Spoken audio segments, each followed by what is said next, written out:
Hi IP Curious, my name is Manuel Pescher with Manuel Pescher IP Services. In my last video I promised to talk about the latest decision of the European Union's Court of Justice regarding the unregistered community design.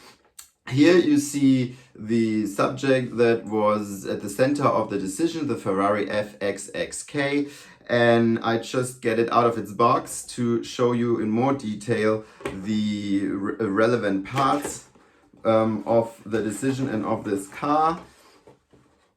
I really love that I can do this in my profession, to buy toy cars and talk about it. So this is a model in 1-24 regarding the Ferrari FXXK. So what's at the center of the decision is this part here on the bonnet. So this V-shaped design. Let's see if it's a design, but so for matters of clarity I just call it a design. And then here the strake, the bridge and the bumper. So as a short summary, unregistered community designs, they go into force when you publish and disclose a design on the territory of the European Union for the first time. And its term is 3 years from this date of first disclosure in the European Union, but it only refers to copying the product. So parallel designs that were designed independent from this original are not covered by the design itself. So this is, so to say, to take care of the legal uncertainty of the disclosure and what is disclosed on the one hand, versus the more easy and faster establishment of the unregistered community design. It focuses more on markets where the product life is shorter or about roughly 3 years, for example, fashion, jewelry, whatever. And in principle, here in this case also a car. And but for the registered design, the term is much longer because there's a higher legal certainty in principle, and you could also cover independent designs when they go into the scope of protection of this design. So nevertheless, the case was the following. The car was presented in side view and front view in a press release by Ferrari in the territory of the European Union. So there was a disclosure. The question that resulted from it is the product was shown in its entirety. And then the question is, does also this part here, this V and the strake, bridge and the bumper, form an unregistered community design and not the car itself? The reason for this was, so why this mattered, because this part was used by a tuning company, Manzori Design, to transfer this design and appearance to Ferrari models on the street. So that were really running on the street. This one is a purely track compatible model, and they just sell it in low numbers. But this doesn't matter for design protection, how many numbers you actually sell. But the point was, that's why Ferrari wanted to, or claimed infringement regarding this part, because this was actually what Manzori Design did. And so the Federal Court of Justice in Germany, they referred these questions to the European Union's Court of Justice for a preliminary ruling to proceed with their own procedure. And the first question was, can community design and unregistered community design result from representation and publication of the product in its entirety? And the second question was, if so, what are the legal prerequisites actually that this design results from this publication? So are there any? And for example, in case, how do you assess novelty or / individual character from it? So answer to the first question is yes, a legal design results from a representation of the product in its entirety. Design is always refers to the appearance of a product or parts of a product. That's what it says in the legal text.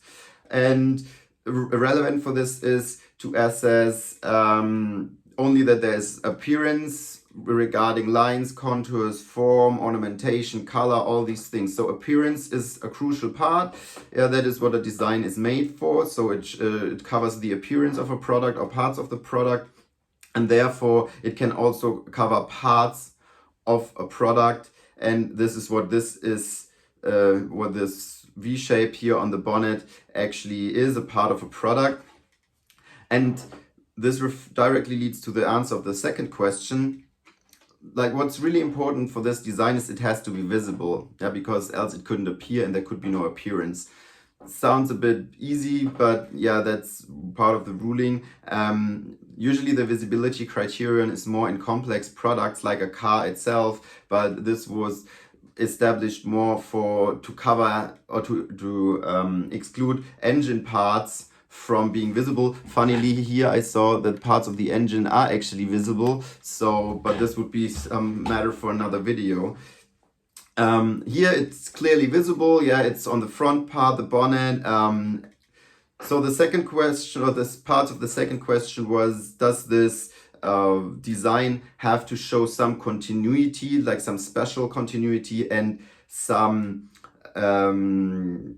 autonomy in the product? Yeah, autonomy, for example, would be if you say you cover other parts of this design to show the design really isolated from all the rest.